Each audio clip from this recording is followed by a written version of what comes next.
Lazy Sunday mornings, hiding under covers. I don't mind staying in with you. Play your favorite movie, laying right beside me. I don't mind when it's just us two. That corner coffee shop we like to go. Late night walks with you to take me home. With you I never feel alone. Lendo o livro novo da Hani Anashihara, que é a autora de Uma Vida Pequena. E eu recebi da editora o e-book já traduzido. E eu já tô aqui em 11% do livro. Eu tô intercalando, lendo no livro em inglês e lendo no Kindle. E, gente, pausa pra essa edição belíssima, perfeita. Tem até umas abelhinhas aqui que eu não sei o que significa. Tentando desvendar quem é esse personagem aqui, mas eu acho que ele é do livro 2.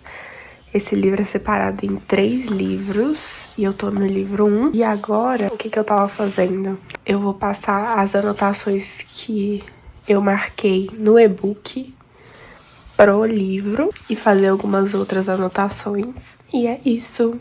Gente, do nada meu Kindle começou a atualizar sozinho e eu tomei um susto. Mas um susto, eu pensei assim, meu Deus, eu tenho que mandar pra Amazon, pro Jeff Bezos, falar assim, me dá um outro Kindle, porque eu não consigo viver sem o meu Kindle. Se esse Kindle morre, eu vou junto. Aqui estão as minhas notas do Kindle. Eu vou passar tudo pro livro agora. Tô usando essa caneta aqui que é mais fina. Essa aqui da Unipin. E eu tô tentando manter um color code pra cada livro, já que são 3. Então, eu tenho feito minhas marcações de verde nesse primeiro livro. Acho que eu até usei aqui uma caneta verde. Usei bem de leve. Mas as anotações eu tô fazendo com essa preta aqui. E vamos lá.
Lazy Sunday mornings, hiding under covers. I don't mind staying in with you.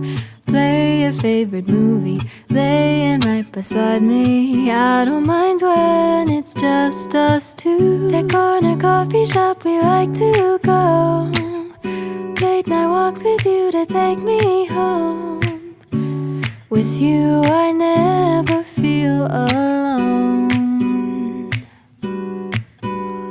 These little songs make me glad to call you mine.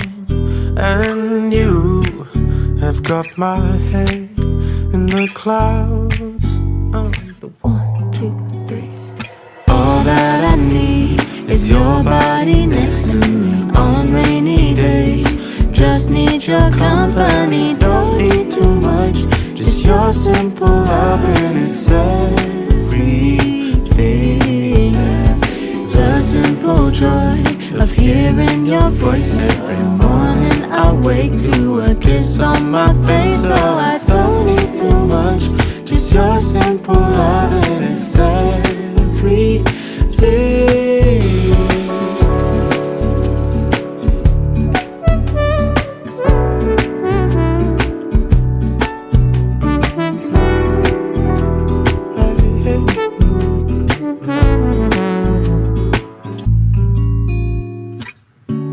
Walking to the market, strolling hand in hand, exchanging letters when you're away.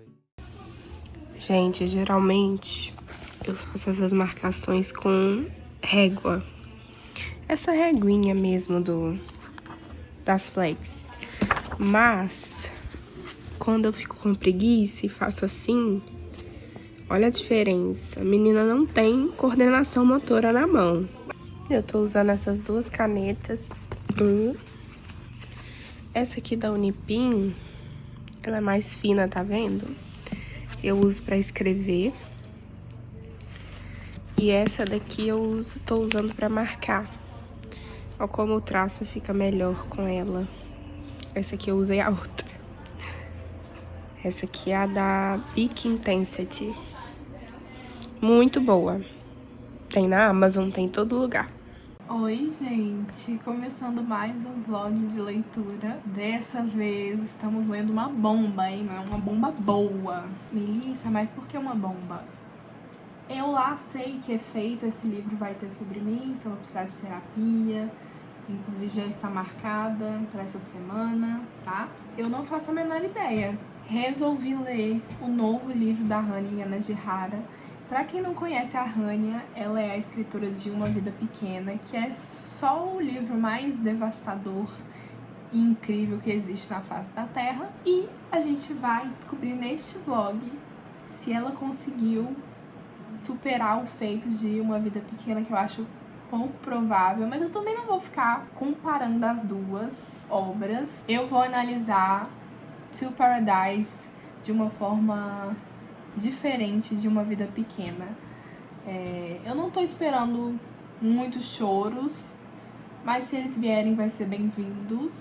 O livro é dividido em 3 livros. No livro 1 a gente tem o quê? Basicamente drama de gente rica, que tem que se casar com gente rica, porque senão vai ser deserdada, não pode se apaixonar no meio da rua, se apaixonar à primeira vista pelo professor de piano da escola, não pode, porque será deserdado. E esse é o conflito em que vemos David, que é o personagem principal do livro 1. Ele se apaixona por um professor de piano da escola que o avô dele tem, que o avô dele, no caso, é rico pra caçamba, né? Eles moram em Nova York. Eu tenho pra mim que a Hanya ama Nova York, inclusive eu acho que ela mora lá. Julgo? É óbvio que não. Porque se eu morasse em Nova York, se eu fosse de Nova York, você acha que eu não escreveria o tempo todo sobre Nova York? Meu sonho. Porém, David tem uma proposta de casamento com um outro homem. E nessa história que, como vocês já começaram a perceber, né, é tranquilo e aceitável, pelo menos nessa parte dos Estados Unidos, homens se casarem com outros homens e mulheres com outras mulheres, apesar de ser 1800 e cacetada aqui. 1893. E existe um dilema nesse livro 1, que é, em 1893, pessoas negras não eram consideradas cidadãs, ou seja, elas não tinham direitos nem deveres como os brancos tinham, mas você podia casar com outro homem, então era menos um problema, né, gente? E no sul continuava sendo crime e as pessoas lá eram mortas. Se um homem fosse visto morando junto com outro homem, com certeza eles iam ser mortos. Eu gravando e o vídeo parou do nada. E aí, qual que foi a sacada da Hania? De novo, novamente, já tinha gravado isso, mas não saiu no vídeo. É que a gente vai conhecer um David 100 anos depois, da mesma família desse David do primeiro livro. Agora o personagem principal é um homem havaiano, só que ele tem o mesmo nome do personagem principal do livro 1. Ele se apaixona pelo o mesmo cara, com o mesmo nome, da família que ele recebeu a proposta de casamento no primeiro livro. Confuso?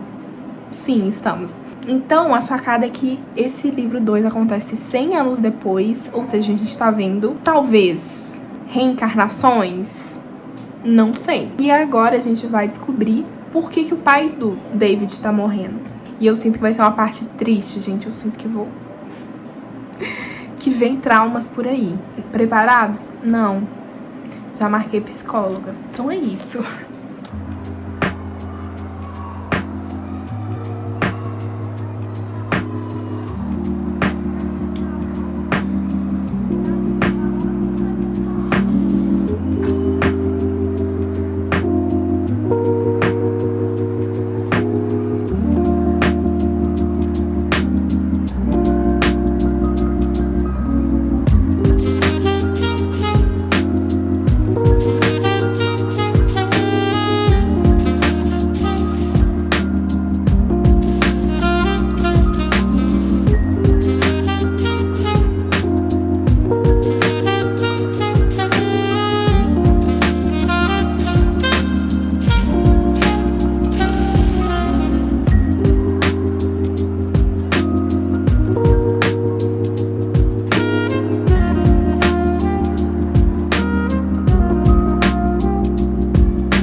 Vim finalizar esse vlog. Eu não falei muito o que eu achei sobre o livro.